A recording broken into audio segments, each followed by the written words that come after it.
While pressure continues to increase on Victoria's hospitals, with authorities today claiming cases could rise to 3,000 a day, relief could shortly be on the way.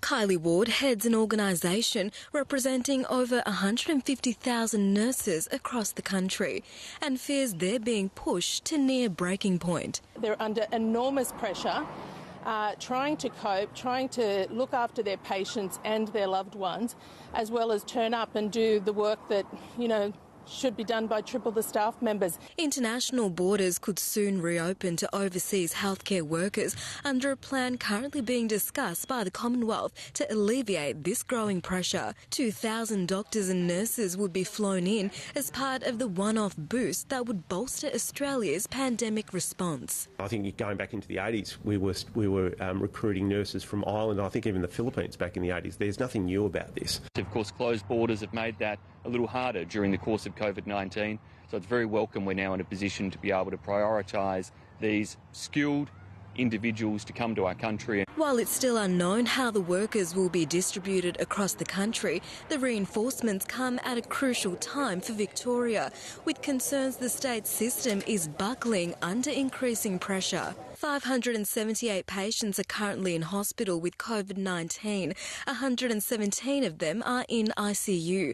83 are on a ventilator. The regional city of Mildura was thrust into lockdown overnight, with 37 cases now recorded in the municipality. It had one case a week ago. I am aware of some cases in Indigenous communities, and so the local health service is working very closely with those communities. 6 domestic Virgin Australia flights have also been exposed after a cabin crew member tested positive and worked while infectious. Passengers on those flights are being contacted by the relevant jurisdictions, and we've been in close contact with both New South Wales and South Australia. A $15 million support package announced for the creative sector is set to support some of the industry's hardest hit parts. Nearly $500 million worth of funding has now gone into arts workers since the start of the pandemic. Tiny Good is a rigger who works across the creative and events industries, but he hasn't been eligible for a single dollar of this support so far, and says today's announcement is another kick in the guts. The companies that are suppliers, technicians, event organisers,